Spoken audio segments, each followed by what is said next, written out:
एक अधूरी क्लास हमेशा अधूरी जानकारी देती है, इसलिए क्लास को अंत तक देखें। सभी को नमस्कार, मैं Hemlata Verma HC² Hemlata coaching classes में आप सभी का स्वागत करती हूँ। और आज हम कुछ नए टॉपिक्स को डिस्कस करेंगे जिससे हम IUPAC सीख सकें। तो फर्स्ट जो हमारा टॉपिक है वह है फंक्शनल ग्रुप्स या क्रियात्मक समूह। ग्रुप को हिंदी में समूह कहते हैं। तो अब हम थ्योरी डिस्कस करें उससे पहले हम आपको कुछ एग्जांपल्स देना चाहते हैं। जैसे मान लीजिए आपके पास दूध है, यानी कि मिल्क है, सभी के घर में होता है। और अगर मैं उसमें कॉफ़ी डाल दूँ तो वह कॉफ़ी बन जाती है। अगर उसमें चाय पत्ती डाल दी जाए तो वह चाय बन जाती है। और अगर उसमें चावल डाल दिए जाएं तो वह खीर बन जाती है। यानी कि जो हमारा कंपोनेंट था वह अभी भी क्या है, कंपाउंड क्या है, हमारे पास में मिल्क है, ठीक। लेकिन उस मिल्क में हमने क्या करा, अलग अलग चीज़ों को डाला, ठीक है। तो वह क्या हुआ, वह अलग अलग चीज़ तैयार हो गई, यानी कि जो उनकी प्रॉपर्टीज़ थी वह बिल्कुल चेंज हो गई। उसी तरह से क्या होते हैं, उसी तरह से हमारे फंक्शनल ग्रुप्स होते हैं या क्रियात्मक समूह होते हैं। तो अगर हम एक ग्रुप लगा दें तो क्या होता है, वह अलग टाइप के गुण देना स्टार्ट कर देता है। अगर हम दूसरा फंक्शनल ग्रुप लगा दें किसी भी कंपाउंड के अंदर, ऑर्गेनिक कंपाउंड के अंदर, तो वह हमें दूसरा इफेक्ट देना स्टार्ट कर देता है। तो अब हम इसे पढ़ते हैं। The atomic group present in the molecule of an organic compound. तो वह आपको बोल रहे हैं ऑर्गेनिक कंपाउंड, यानी कि हम हिंदी में उन्हें कार्बनिक यौगिक कहते हैं। और जो इस प्रकार के ऑर्गेनिक कंपाउंड होते हैं उनके मॉलिक्यूल्स में क्या होते हैं, एटॉमिक ग्रुप्स पाए जाते हैं। क्या पाए जाते हैं, एटॉमिक ग्रुप पाया जाता है। और वह क्या करता है, which is responsible for its chemical properties. और उसके अंदर जो भी केमिकल प्रॉपर्टीज होती हैं वह उनके लिए रिस्पॉन्सिबल होता है। कौन रिस्पॉन्सिबल होता है, atomic group. Atomic group change हो जाने से उसकी प्रॉपर्टीज जो है, केमिकल प्रॉपर्टीज, वह चेंज हो जाती हैं। Is called functional group. किसी कार्बनिक यौगिक के अणु में, कार्बनिक यौगिक यानी कि ऑर्गेनिक कंपाउंड के अणु में, अणु किससे मिलकर बने होते हैं, छोटे छोटे परमाणुओं से मिलकर बने होते हैं, में उपस्थित वह परमाणु, हम केवल उस परमाणु समूह की बात कर रहे हैं जो उसके रासायनिक गुणों के लिए उत्तरदायी होता है। बहुत सारे उसके अंदर क्या होंगे, एटम्स होंगे, और वो अलग अलग ग्रुप के भी हो सकते हैं। तो जिसकी वजह से उसके गुण चेंज हो जाएं, रासायनिक गुण बदल जाएं, बदलने के लिए उत्तरदायी हो, वही क्या है, क्रियात्मक समूह कहलाता है। मैं फिर से अपनी बात को रिपीट करूंगी कि अगर मैं दूध में कॉफ़ी डाल देती हूँ, मिल्क में कॉफ़ी डालती हूँ, तो वह कॉफ़ी बन जाती है, ठीक है। अगर उसमें चाय की पत्ती डालते हैं तो वहाँ पर चाय बन जाती है। और अगर मैं उसमें चावल डालती हूँ तो खीर बन जाती है। जैसे कि ये क्या है, यह है CH3, ठीक है। ये CH3 क्या है, हम इन्हें एल्किल बोलते हैं, एल्किल ग्रुप्स में आता है। और ये CH3 जो है क्या पढ़ते हैं, मैथिल। अगर मैं यहाँ पे इसमें Cl ऐड कर दूँ, क्या ऐड कर दूँ, Cl ऐड कर दूँ, तो ये क्या बन जाएगा, ये मैथिल क्लोराइड बन जाएगा। और अगर मैं OH ऐड कर दूँ तो ये क्या होगा, मैथिल एल्कोहल बन जाएगा। क्योंकि OH को हम क्या बोलते हैं, हम एल्कोहल के नाम से जानते हैं। ये एक क्या है, ये एक फंक्शनल ग्रुप है OH। ये जो Cl क्या है वो एक फंक्शनल ग्रुप है, ये कुछ नया बन जाएगा। और इसी तरह से ये क्या है, CH3 फिर से लेते हैं और मैं अब इसकी बार उसमें CHO जोड़ देती हूँ, तो वह अब की बार कुछ और बन जाएगा। CHO को हम एल्डिहाइड बोलते हैं। क्या बोलते हैं, एल्डिहाइड बोलते हैं। और इसी तरह से मैं CH3 में अब की बार COOH जोड़ देती हूँ, तो वह क्या बन जाएगा, वह फिर कुछ नया बन जाएगा। क्योंकि जो COOH है वह क्या है, वह एक नया फंक्शनल ग्रुप या क्रियात्मक समूह है।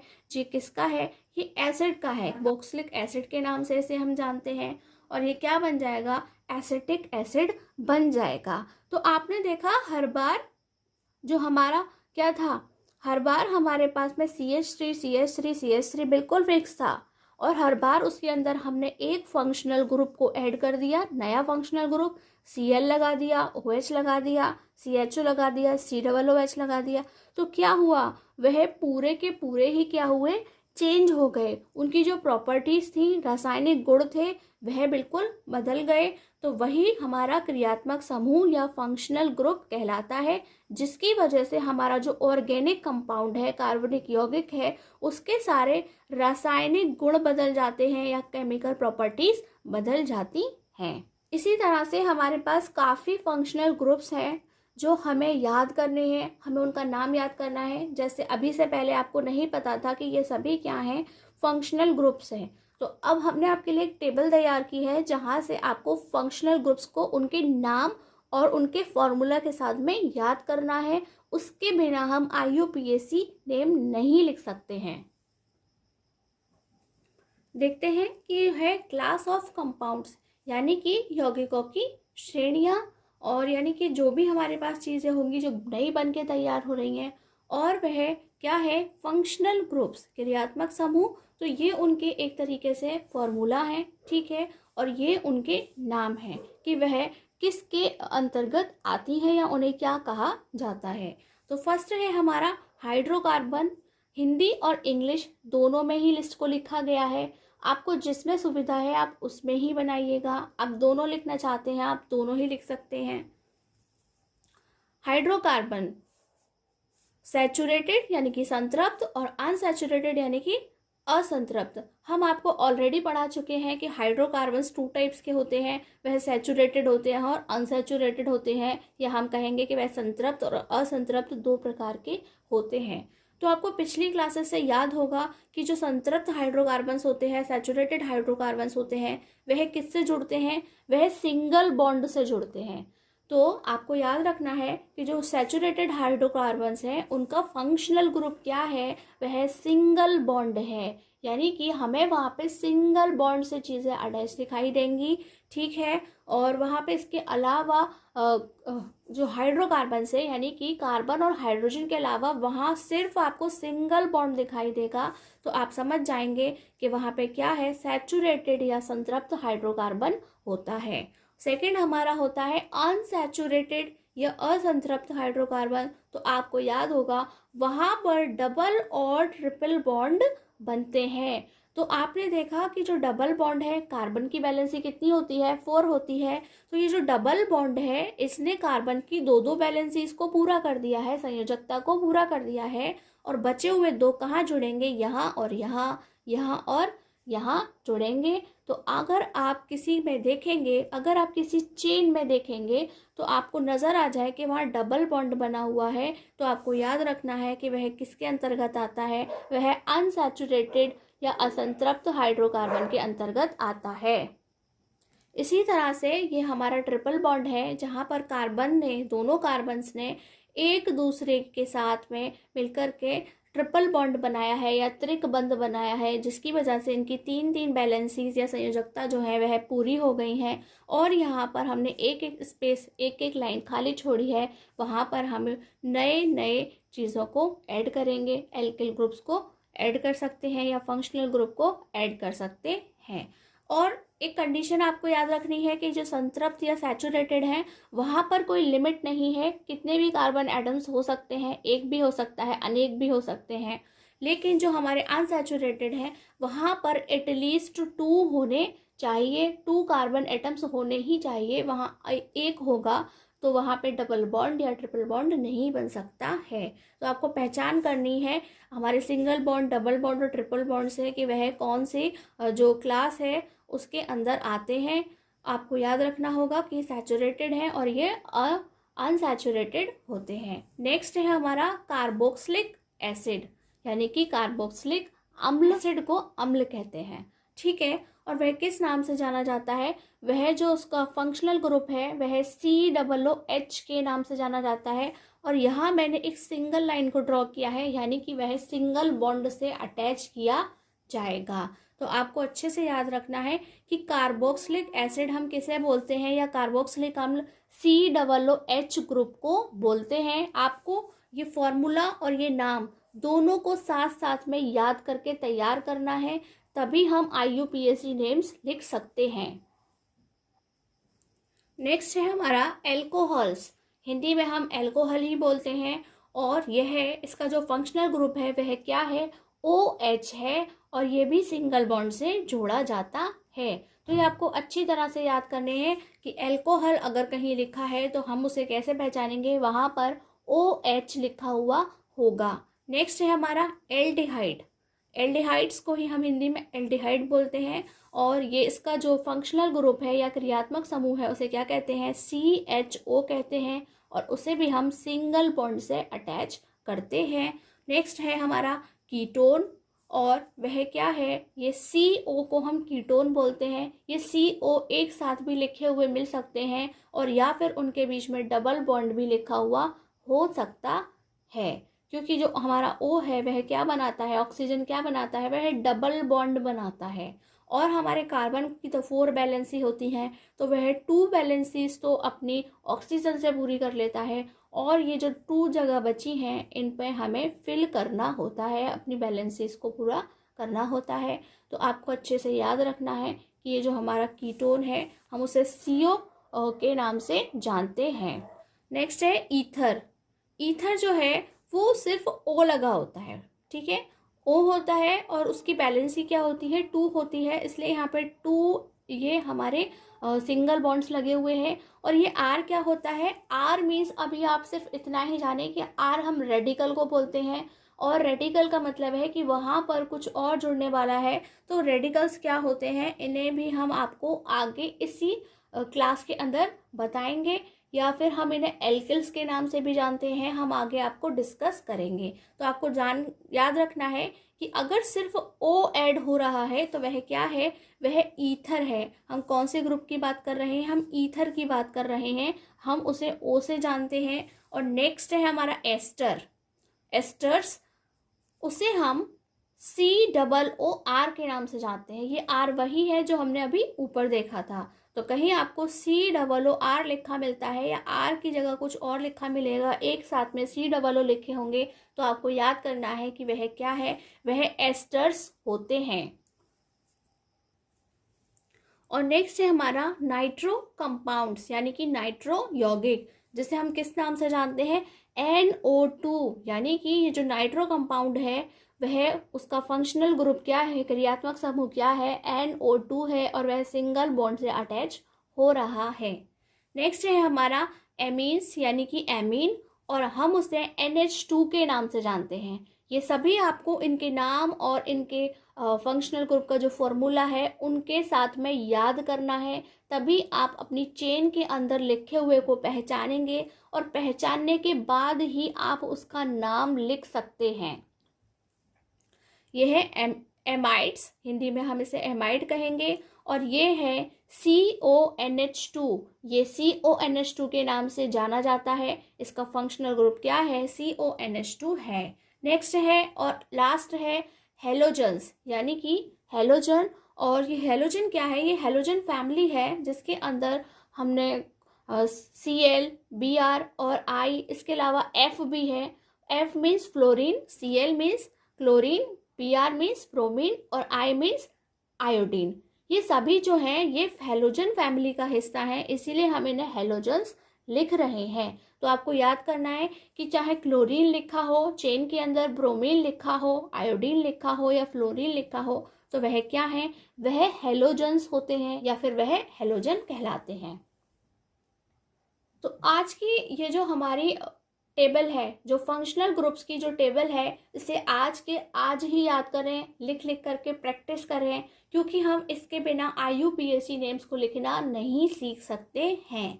और भी अभी कुछ इम्पोर्टेंट चीज़ें हैं जिसे हम डिस्कस करते हैं। तो हमारा नेक्स्ट टॉपिक क्या है, होमोलोगस सीरीज। हिंदी में हम कहते हैं समजातीय श्रेणी।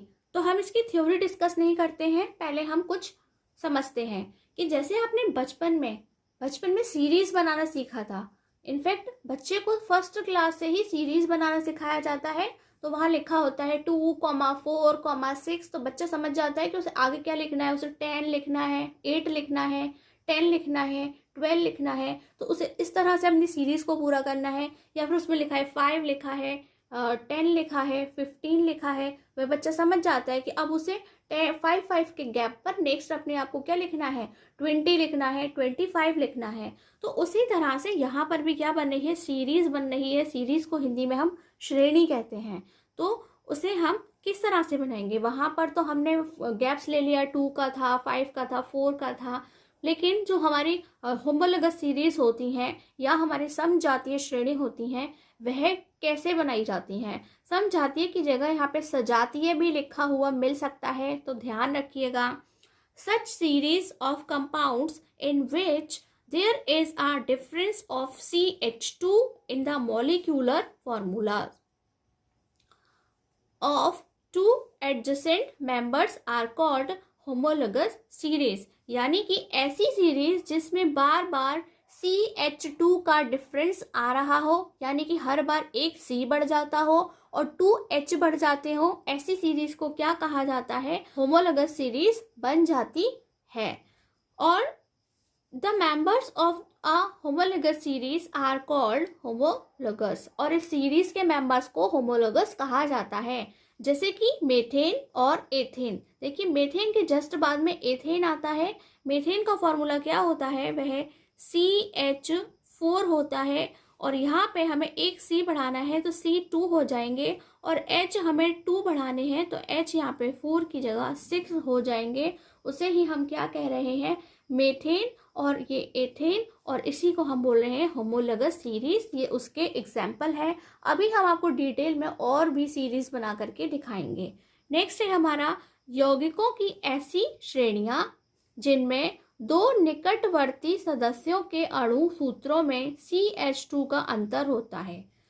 ठीक है, आपने देखा कैसी श्रेणियां हैं, 2 निकटवर्ती सदस्य, यानी कि ये 2 पास पास वाले मेंबर्स हैं, उनके बीच में CH2 का अंतर होता है। उन्हें ही हम क्या कहते हैं, समजातीय श्रेणियां कहलाती हैं या सजातीय श्रेणियां कहते हैं।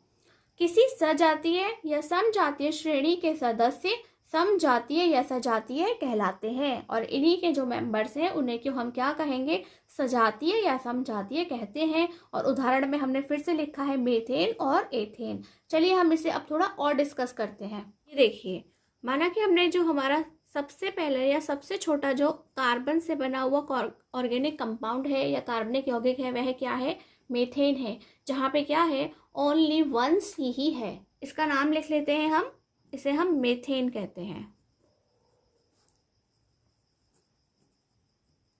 ठीक है, और जैसे ही मैं यहाँ पे CH2 का गैप लाऊंगी या CH2 का डिफरेंस लाऊंगी, तो C1 की जगह 2 हो जाएंगे, और हम H4 में 2 ऐड करेंगे तो H कितने हो जाएंगे, वह 6 हो जाएंगे। उसे हम क्या कहेंगे, हम उसे एथेन कहेंगे।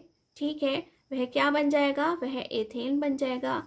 फिर अगेन हम इसके अंदर CH2 का डिफरेंस लेकर आएंगे, तो C हमारे 2 की जगह 3 हो जाएंगे, और जो H हमारे 6 है हम उसमें 2 ऐड कर देंगे तो वह कितने हो जाएंगे, 8 हो जाएंगे। इसे ही हम क्या कहते हैं, इसे हम प्रोपेन कहते हैं। ठीक है, यही क्या है, ये हमारा प्रोपेन होता है। और नेक्स्ट हम इसी में फिर से CH2 का गैप लाते हैं, तो वह क्या बन गया, C4 हो गया, और जो हमारा H था उसमें हम फिर से 2 ऐड कर देंगे तो वह कितने हो जाएंगे, 8 की जगह वह 10 हो जाएंगे। तो वह क्या है, वह ब्यूटेन बन गया। ठीक है, हम उसे ब्यूटेन कहते हैं।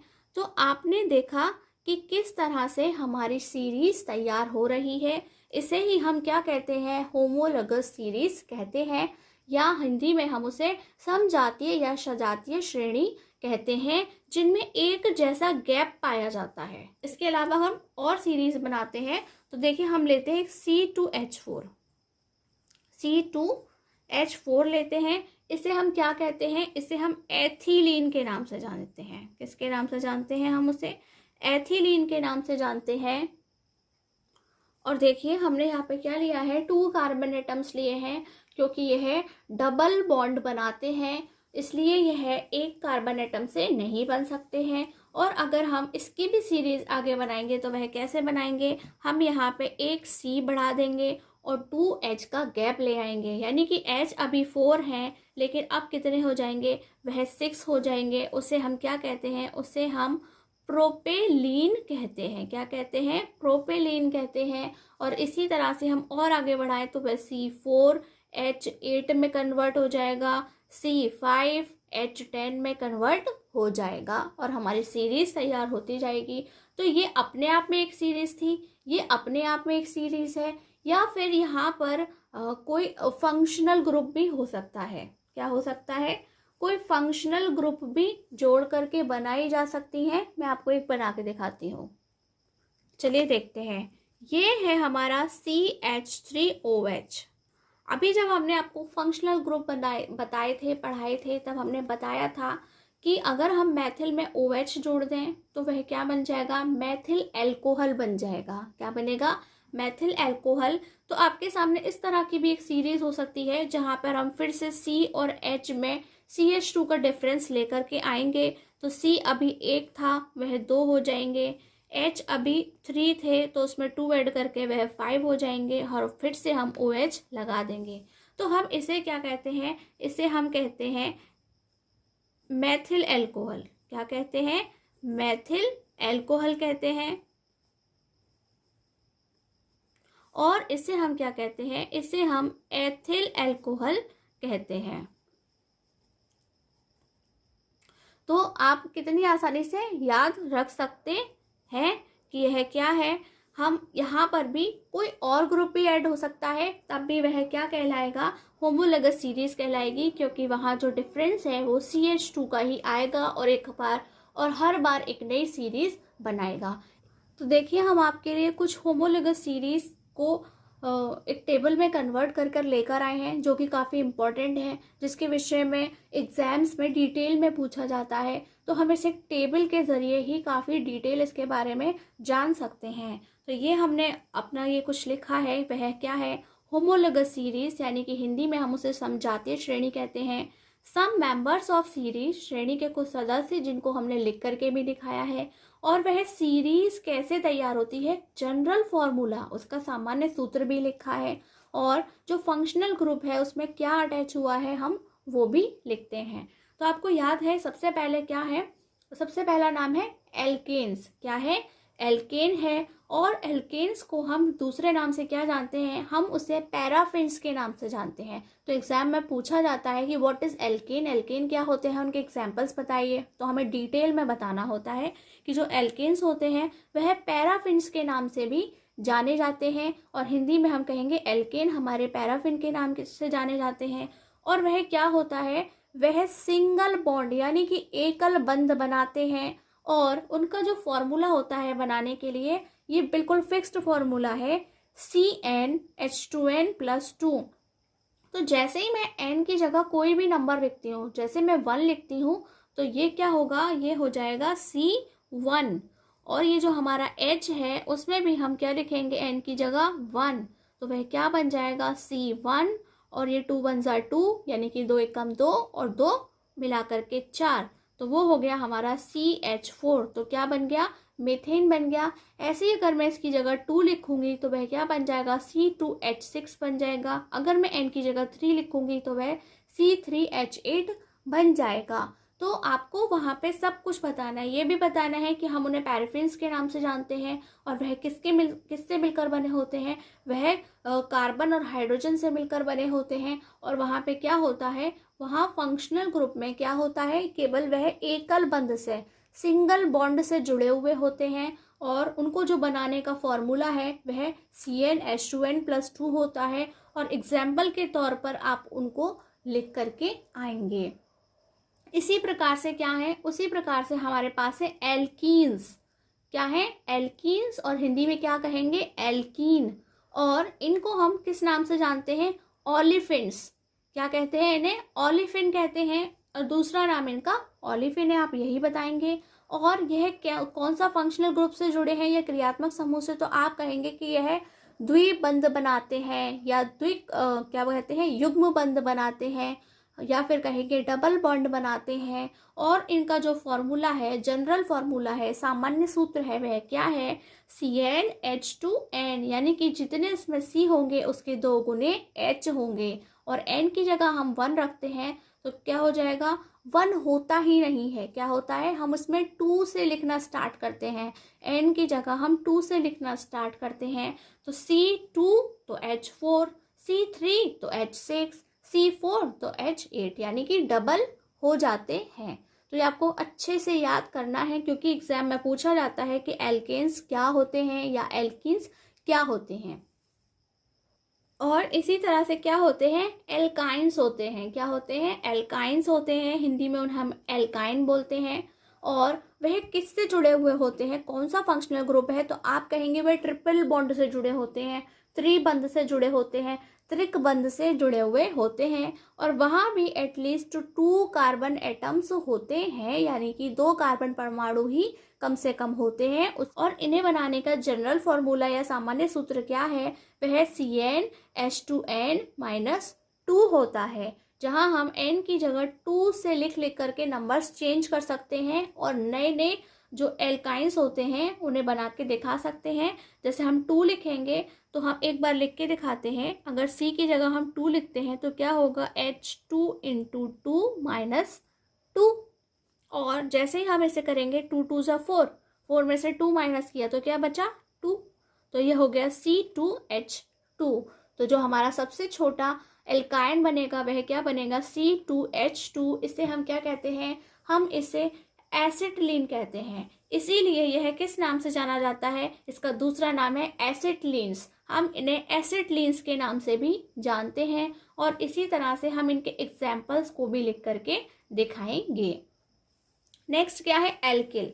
वैसे तो ये एक अलग टॉपिक है, लेकिन मैंने इसी में ऐड कर दिया है क्योंकि ये जानना बहुत ज़रूरी है कि जो एल्किल होते हैं वह क्या होते हैं। तो यह हमेशा सिंगल बॉन्ड से अटैच होते हैं। और जो इनका फॉर्मूला है क्या है, CnH2n+1, जिसकी जगह हम 1 लिख करके या 2 लिख करके अलग अलग हमारे जो एल्किल्स हैं उन्हें बनाते हैं।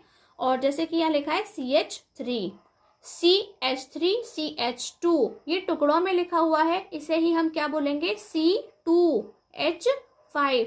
तो आपने देखा होगा कि जब हमने अपनी फंक्शनल ग्रुप्स के लिए एक सीरीज यानी कि एक टेबल आपको बना करके दिखाई थी, तो हमने वहां पर R लिख दिया था। क्या लिख दिया था, हमने R लिख दिया था। जैसे हमने ईथर ग्रुप में O के साथ में R लिख दिया था, एस्टर ग्रुप में COO के साथ R लिख दिया था। तो हम R की जगह हम एल्किल्स को लगाएंगे, यानी कि हम CH3 लगा सकते हैं, C2H5 लगा सकते हैं। इसी तरह से एग्जाम्स में एल्किल्स के बारे में भी पूछा जाता है, तो आप आसानी से बता सकते हैं कि वे सिंगल बॉन्ड से अटैच होते हैं, यानी कि जो उनका फंक्शनल ग्रुप क्या होता है, वह सिंगल बॉन्ड होता है। और उनका जो जनरल फॉर्मूला है कि कैसे डिसाइड होता है कि वह कितने कार्बन एटम्स के साथ में कितने हाइड्रोजन आएंगे, तो उसके लिए ये फॉर्मूला है और ये उनके एग्जाम्पल्स हैं। आप इसी तरह बार बार नंबर चेंज करके बहुत सारे कार्बन एटम्स की एक बड़े एल्केन्स भी बना सकते हैं, बड़े बड़े एल्केन्स बना सकते हैं, एल्कीन्स बना सकते हैं और एल्काइंस बना सकते हैं। आज का हमारा नेक्स्ट टॉपिक क्या है, आज का हमारा नेक्स्ट टॉपिक है primary, secondary, tertiary and quaternary या नियो कार्बन एटम्स। तो कार्बन एटम्स में कब किसको प्राइमरी कहा जाएगा, सेकेंडरी कहा जाएगा, टर्सरी कहा जाएगा या फिर क्वाटरनरी या नियो कहा जाएगा, वह हम आज आपको बताएंगे। हिंदी में हम प्राइमरी को प्राथमिक कहते हैं, सेकेंडरी को द्वितीयक कहते हैं, टर्सरी को तृतीयक कहते हैं और क्वाटरनरी को चतुष्क कहते हैं और नियो को हिंदी में नियो ही कहा जाता है। और चतुष्क और नियो का मतलब एक ही होता है। तो हम किस कार्बन को क्या नाम देते हैं वह हम देखते हैं। तो ये मैंने एक कार्बन की चेन बनाई है और चेन में कुछ मेथिल्स आपको लगे हुए दिखाई दे रहे हैं। तो ये कार्बन की चेन है। यहाँ पर आपको देखना है कि यहाँ पर जो कितने कार्बन एटम्स ऐसे हैं जिनसे सिर्फ एक ही कार्बन अटैच हुआ है। जैसे कि अगर मैं ये हमारा फर्स्ट जो हमारा कार्बन एटम है, अगर मैं इसकी तरफ देखती हूँ तो इससे सिर्फ एक ही कार्बन एटम अटैच हुआ है। अगर मैं इसकी तरफ देखती हूँ तो इस कार्बन से सिर्फ एक ही कार्बन एटम अटैच हुआ है। अगर मैं इस कार्बन की तरफ देखती हूँ तो यहाँ से सिर्फ एक ही कार्बन अटैच हुआ है। अगर मैं इसकी तरफ देखती हूँ तो यहाँ से सिर्फ एक ही कार्बन एटम अटैच हुआ है। और अगर मैं इस कार्बन की तरफ भी देखती हूँ तो यहाँ से सिर्फ एक ही कार्बन एटम अटैच हुआ है। तो जिस जगह भी एक कार्बन एटम अटैच हुआ होता है तो हम उसके लिए लिखते हैं 1 डिग्री। क्या है वह, 1 डिग्री होता है। आप सभी जगह क्या लिखेंगे, 1 डिग्री लिखेंगे, जहाँ आपने देखा था कि वहाँ से तो हमने सिर्फ एक ही कार्बन एटम को उससे अटैच किया है। तो ये सभी जो कार्बन्स हैं वह कैसे हैं, 1 डिग्री कार्बन एटम्स होते हैं। ठीक, अब हम चेक करते हैं कि ऐसा कौन सा है जिससे 2 कार्बन एटम्स अटैच हो रहे हों। ठीक है, तो हम देखते हैं कि ये जो है C, इससे तो 1 2 3 अटैच हो रहे हैं, यानी कि इसकी बात नहीं कर रहे हैं हम। फिर हम आगे बढ़ते हैं तो हम इसको देखते हैं कि इस कार्बन एटम से कितने कार्बन एटम अटैच हैं। तो एक यहाँ पर है और एक यहाँ पर है, यानी कि 2 कार्बन एटम्स यहाँ पे अटैच हो रहे हैं। उसके आगे हम क्या लिखेंगे, हम उसे 2 डिग्री कहेंगे। क्या कहेंगे, वह 2 डिग्री वाला कार्बन होता है। और आगे बढ़ेंगे तो हम फिर देखेंगे ये जो हमारा कार्बन एटम है उससे फिर 2 कार्बन्स अटैच हो रहे हैं, यानी कि वह भी कैसा है, वह 2 डिग्री वाला कार्बन एटम होता है। और जब हम आगे देखेंगे तो उससे तो 4 कार्बन एटम्स अटैच हो रहे हैं, यानी कि वह 2 डिग्री नहीं है। नेक्स्ट हम फिर से चेक करेंगे कि ऐसा कौन है जिससे 3 कार्बन एटम्स अटैच हो रहे हों। तो हम कहेंगे ये जो है उससे 1 2 3 कार्बन एटम्स अटैच हो रहे हैं, तो हम उसके आगे लिखेंगे 3 डिग्री कार्बन एटम। ठीक है, यह कितने डिग्री का है, 3 डिग्री का है। और अब बचा हमारे पास सिर्फ ये, तो यहाँ पर कितने कार्बन एटम अटैच है, 1 2 3 4। तो जिस पे 4 अटैच है हम उसे क्या कहेंगे, 4 डिग्री कहेंगे। और जो हमारा 1 डिग्री है, क्या है, जो हमारा 1 डिग्री है उसे ही हम क्या कहते हैं, प्राइमरी कहते हैं। क्या कहते हैं, प्राइमरी कहते हैं। और प्राइमरी को हिंदी में हम क्या कहेंगे, हम उसे प्राथमिक कार्बन परमाणु कहते हैं। तो इस तरह से आप देखिए कि यहाँ पे कितने 1 डिग्री हैं, 1 2 3 4 5। तो आप कहेंगे एक कार्बन चेन के अंदर 5 कैसे हैं, प्राइमरी कार्बन एटम्स हैं या प्राथमिक कार्बन परमाणु हैं। इसी तरह से आप देखेंगे जो सेकेंडरी हैं, सेकेंड यानी कि 2 डिग्री वाले को हम क्या कहेंगे, हम उसे सेकेंडरी कहेंगे। और सेकेंडरी को हिंदी में क्या कहते हैं, हम उसे द्वितीयक कहते हैं। क्या कहते हैं, द्वितीयक कहते हैं। और जो हमारे 3rd डिग्री हैं, तो हम देखते हैं हमारे सेकेंडरी कितने बने हैं, एक ये और एक ये। तो आप कहेंगे यहाँ पर इस चेन में 2 डिग्री वाले 2 ही हैं, इसलिए यहाँ पर 2 सेकेंडरी कार्बन एटम्स हैं। इन सभी को सेकेंडरी कहा जाएगा। और जो नेक्स्ट है हमारा वह क्या होगा, 3rd डिग्री वाला, जिसकी डिग्री 3 होगी। तो वह एक ही है और हम उसे क्या कहेंगे, हम उसे टर्सरी कहेंगे। क्या कहेंगे, हम उसे टर्सरी कार्बन एटम, यानी कि हम उसे तृतीयक कार्बन परमाणु कहेंगे। और नेक्स्ट है हमारा 4 डिग्री। तो ये जो 4 डिग्री वाला ही है उसे ही हम क्या कहेंगे, क्वाटरनरी या नियो कहेंगे। और या फिर हम चतुष्क या नियो ही कहेंगे। तो मैं उसे यहाँ पे सिर्फ नियो लिख रही हूँ, नियो। ठीक है, तो हम उसे क्या कहेंगे, हम उसे नियो कार्बन परमाणु कहेंगे। हमारा जो नेक्स्ट टॉपिक है वह क्या है, normal, iso and neo hydrocarbons. क्या है, normal, iso and neo hydrocarbons. Hindi में इनको बिल्कुल यही कहा जाता है, नॉर्मल, आइसो और नियो हाइड्रोकार्बन। तो कैसे पता चलेगा जो कोई भी हाइड्रोकार्बन है उसे कब हम नॉर्मल कहेंगे, कब हम उसे आइसो कहेंगे या फिर कब हम उसे नियो कहेंगे। तो हम लेते हैं एक एग्जाम्पल, और जो हमारा एग्जाम्पल है वह क्या है, पेंटेन। क्या है, पेंटेन है, यानी कि ऐसा जिसमें कार्बन के 5 एटम्स पाए जाते हैं और उसके लिए जो है कितने हाइड्रोजन आएंगे। तो जो हमारा फॉर्मूला है आप उसमें रख करके देख सकते हैं। तो हमारा फॉर्मूला क्या था, CnH2n+2, क्योंकि यह क्या है, यह एक एल्केन है। और फॉर्मूले में अगर हम यहाँ 5 रखते हैं तो ये 5 2 10+2, यानी कि हमें यहाँ पे कितने हाइड्रोजन्स लिखने हैं। तो आप कहेंगे यहाँ पे हमें 12 यानी कि 12 हाइड्रोजन एटम्स लेने हैं। इसे हम क्या कहते हैं, हम इसे पेंटेन कहते हैं। क्या कहते हैं, पेंटेन कहते हैं। हिंदी में हम इस तरह से पेंटेन लिखते हैं। और हम आपको बताएंगे कि ये जो हमारा एक पेंटेन है हम उसे कितनी तरह से लिख सकते हैं। जो है हम इसे टुकड़ों में लिखते हैं। तो ये मेरे 5C हैं, मैं इन्हें 5 ही टुकड़ों में लिख देती हूँ, कुछ इस तरह से। ये हमारे 5 हो गए। अब जो हमारे हाइड्रोजन एटम्स हैं हमें उन्हें अटैच करना है। तो आपको पता है 4 बैलेंसी पूरी करनी है, तो यहाँ पे 1 2 3 स्पेस खाली है ना, और इसकी बैलेंसी 4 होती है। एक साइड तो ये कार्बन से अटैच हो गया, लेकिन 3 साइड किससे होगा, हाइड्रोजन से अटैच। तो यहाँ पे 3 हाइड्रोजन आएंगे। ये जो कार्बन है वह 2 कार्बन एटम से अटैच है, यानी कि 2 बैलेंसी पूरी हो चुकी है, 2 बची हैं, तो यहाँ पे 2 हाइड्रोजन एटम्स आएंगे। और सेम इसी तरह से ये है 2 से अटैच है, यहाँ पर भी 2 आएंगे। ये वाला है वो भी 2 से अटैच है, ये भी 2 आएंगे। लेकिन जो ये वाला है वह उससे सिर्फ एक ही अटैच है, इसलिए यहाँ पे 3 हाइड्रोजन एटम्स आएंगे। तो इस तरह से हम अपने पेंटेन को एक चेन में लिखते हैं। तो आपने देखा कि ये एक बिल्कुल सिंपल और प्लेन चेन बनी हुई है, सीधी रेखा में, स्ट्रेट लाइन में बनी हुई है, ऋजु रेखा में बनी हुई है। तो हम उसे क्या कहेंगे, हम उसे एन पेंटेन कहेंगे। क्या कहेंगे, N pentane. N means normal, normal pentane कहेंगे। इंग्लिश में भी आप इस तरह से लिखेंगे। और अगर मैं इसका रूप चेंज कर दूं, इसके लिखने का जो क्रम है उसे चेंज कर दूं, पर किस तरह से चेंज करना है मैं आपको लिख करके बताती हूं।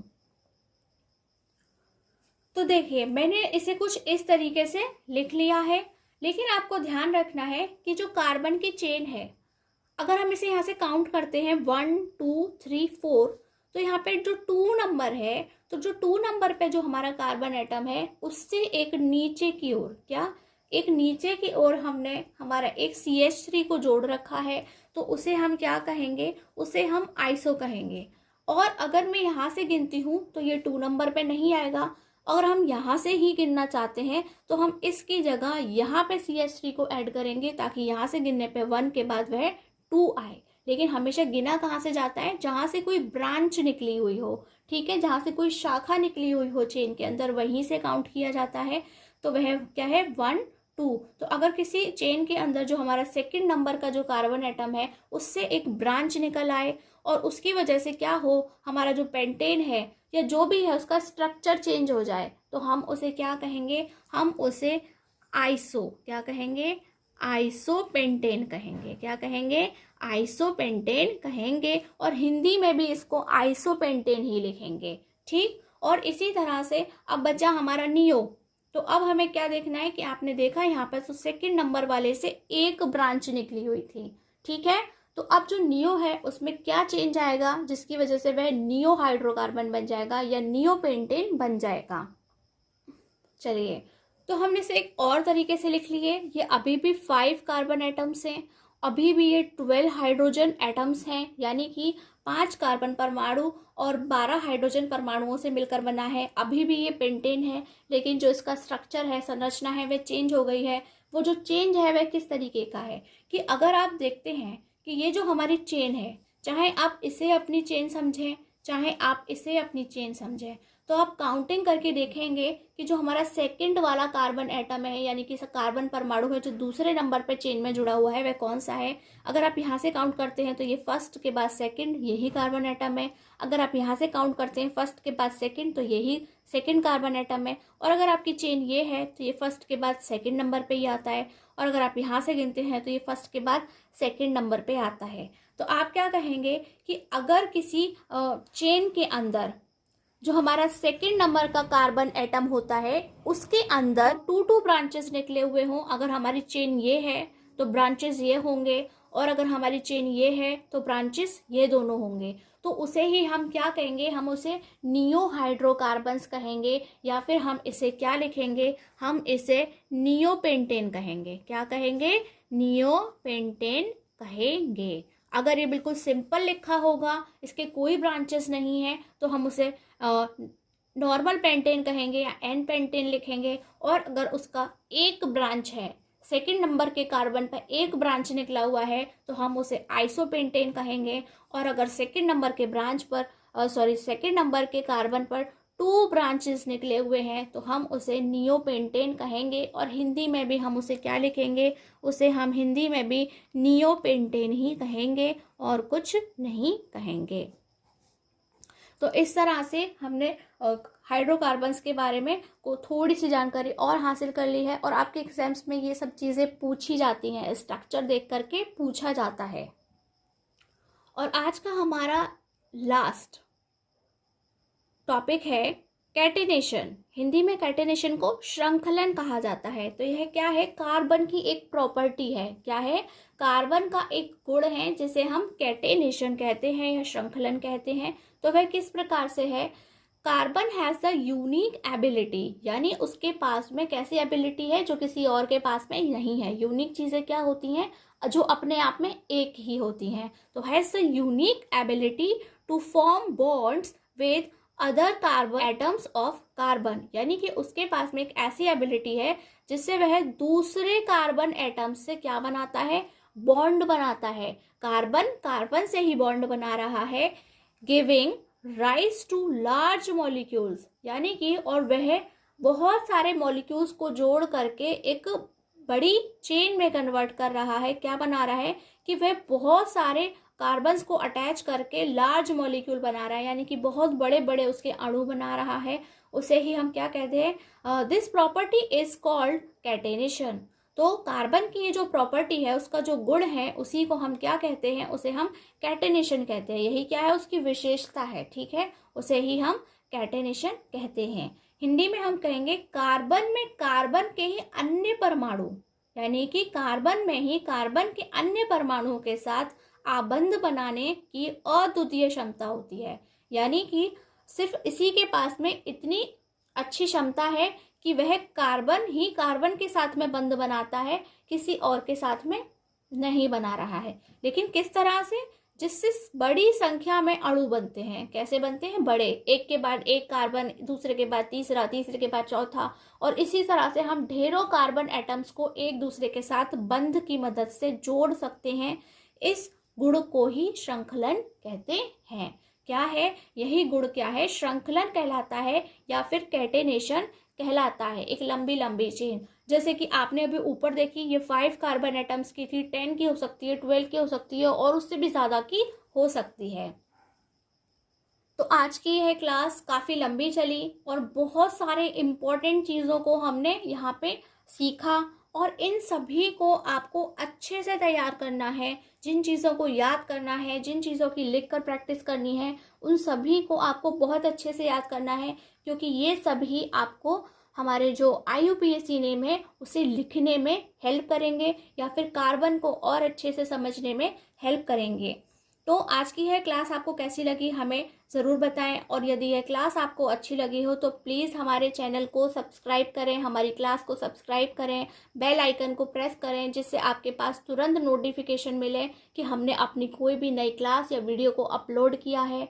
और प्लीज़ कमेंट ज़रूर करें, क्लास पर कमेंट ज़रूर करें कि वह आपको कैसी लगी है। यदि आपको कुछ समझ में नहीं आया है तो वह भी आप ज़रूर पूछें, और हमारी इस क्लास को लाइक करें और शेयर करें। ऐसे स्टूडेंट्स के साथ में आप शेयर कर सकते हैं जिन्हें गाइडेंस की ज़रूरत हो, और उनके एग्ज़ाम्स भी आ रहे हैं, जैसे कि आपको पता है बोर्ड एग्ज़ाम्स होने वाले हैं, तो आप उनके साथ हमारी क्लास को शेयर कर सकते हैं जिससे उनकी हेल्प हो जाए।